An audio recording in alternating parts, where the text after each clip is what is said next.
362 CrPC या फिर 403 BNSS ये कहते हैं कि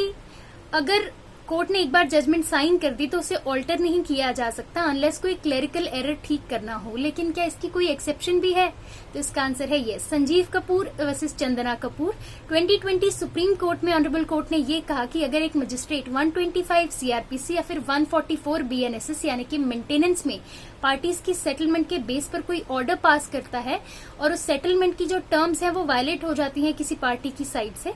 तो उस केस में मजिस्ट्रेट अपने ऑर्डर को सेट असाइड या फिर रिकॉल कर सकता है। ऐसे केस में 362 सीआरपीसी की बार अप्लाई नहीं होगी। इसके अलावा Nalappa Reddy Sridhar Reddy versus state of Andhra Pradesh 2020 supreme court में कोर्ट का ये कहना था कि 216 सीआरपीसी या फिर 239 बीएनएसएस 239 बीएनएसएस कोर्ट को ये पावर देते हैं कि वो ऑल्टरेशन या फिर एडिशन ऑफ चार्ज कर सकते हैं किसी भी स्टेज पर before the judgement is pronounced, यानी कि आर्ग्यूमेंट्स की स्टेज पर एविडेंस लेने के बाद या फिर किसी भी समय जब तक कि जजमेंट प्रोनाउंस नहीं हुई है, even after reserving the judgement. तो ऐसे केस में जो चार्ज है उसे ऑल्टर या ऐड किया जा सकता है। इसके अलावा कोर्ट ने यह भी कहा कि चार्ज की ऑल्टरेशन या एडिशन उस केस में हो सकती है जहां पर कोर्ट को ये लग रहा है प्राइमा फेसी कि कोई मटेरियल ओमिशन हो गया है चार्ज फ्रेम करने में, या फिर जो मटेरियल ऑन रिकॉर्ड है उसे देखकर ये लग रहा है कि जो अलेज्ड ऑफेंस है उसके इंग्रेडिएंट्स प्राइमा फेसी प्रूव हो रहे हैं, तो उस केस में भी एडिशन ऑफ चार्ज किया जा सकता है। कोर्ट ने यहाँ पर एक टेस्ट भी दिया ये डिटरमिन करने के लिए कि एडिशन या ऑल्टरेशन ऑफ चार्जेस होनी चाहिए मटेरियल ऑन रिकॉर्ड के बेसिस पर या नहीं।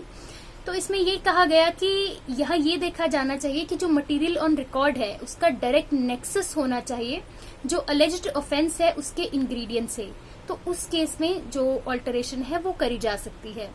इसके अलावा एक तीसरी एक्सेप्शन ये कि अगर एक मजिस्ट्रेट ने कैंसलेशन रिपोर्ट एक्सेप्ट कर ली हो इन्वेस्टिगेटिंग एजेंसी की तरफ से, लेकिन बाद में कुछ ऐसे सर्कमस्टांसेस आते हैं कि लगता है कि नहीं केस बन रहा है, नए फैक्ट्स निकल कर आते हैं, नए एविडेंसेस निकल कर आते हैं, तो उस केस को भी रीओपन किया जा सकता है। तो ये 362 सीआरपीसी या फिर 403 बीएनएसएस की 3 एक्सेप्शंस। तो यानी कि हम ये कह सकते हैं कि अगर संजीव कपूर रेडी हों तो वो खाना परोसे जाने से पहले कभी भी अपने खाने में नया मसाला मिला सकते हैं।